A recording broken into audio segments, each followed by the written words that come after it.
बहुत समय पहले की बात है। एक देश पर एक राजा राज करता था। उसकी एक बेटी थी जिसका नाम हिमा था। राजकुमारी हिमा बहुत ही सुंदर थी। जब वह छोटी थी तभी उसकी मां रानी का निधन हो गया। कुछ समय बाद राजा ने दूसरी शादी कर ली। नई रानी भी सुंदर थी, लेकिन वह थोड़ी घमंडी भी थी। उसके पास एक जादुई आईना था। वह हर सुबह तैयार होकर आईने से पूछती, आईने आईने बता, इस दुनिया में सबसे खूबसूरत कौन है? आईना जवाब देता, निस्संदेह रानी साहिबा, आप ही सबसे सुंदर हैं।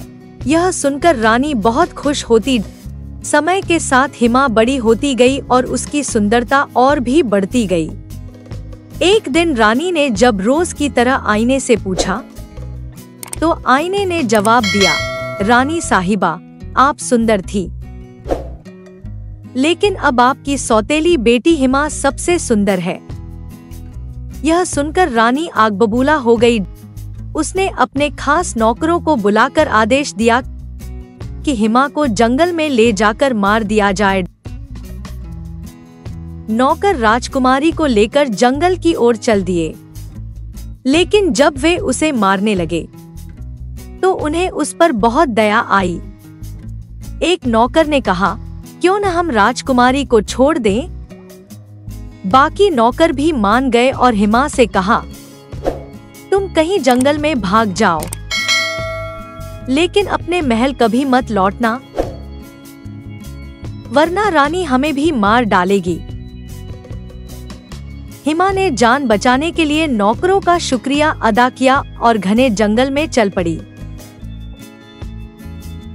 कुछ दूर जाकर उसे एक छोटी सी झोपड़ी दिखाई दी। वह उसमें चली गई। अंदर देखा तो वहां कोई नहीं था। वहां एक छोटी सी मेज थी और उसके चारों ओर 7 छोटी छोटी कुर्सियां थी। एक कमरे में 7 छोटे छोटे बिस्तर भी थे। हिमा थकी हुई थी।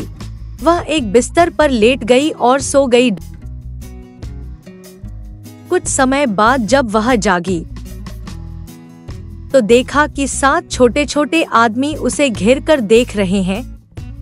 वे 7 बौने थे जो पास की हीरे की खान में काम करते थे और अब काम से लौटे थे।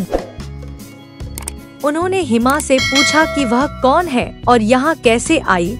हिमा ने अपनी पूरी कहानी उन्हें सुना दी। उसकी कहानी सुनकर बौनों ने कहा, ठीक है, तुम हमारे साथ यहीं रहो और घर के कामों में मदद करो, लेकिन याद रखना, जब हम घर पर न हो तो किसी भी अनजान व्यक्ति को अंदर मत आने देना। उधर नौकरों ने जाकर रानी से कहा कि उन्होंने हिमा को मार डाला है। यह सुनकर रानी बहुत खुश हुई और दौड़कर अपने जादुई आईने के पास गई और पूछा, आईने आईने बता, अब सबसे सुंदर कौन है? आईने ने कहा, निस्संदेह राजकुमारी हिमा ही सबसे सुंदर है और वह जंगल की एक झोपड़ी में रह रही है। यह सुनकर रानी को बहुत गुस्सा आया। उसने एक बूढ़ी महिला का वेश धारण किया जो घर घर जाकर चीजें बेचती थी और जंगल की ओर निकल पड़ी। थोड़ी खोजबीन के बाद वह झोपड़ी तक पहुंच गई जहां हिमा रह रही थी। रानी ने दरवाजे पर दस्तक दी। हिमा ने देखा कि एक बूढ़ी औरत एक टोकरा लिए खड़ी है जिसमें सुंदर सुंदर रिबन रखे हैं। प्यारे रंगों के रिबन देखकर हिमा का मन ललचाने लगा और वह भूल गई कि बौनों ने किसी भी अजनबी से मिलने से मना किया था।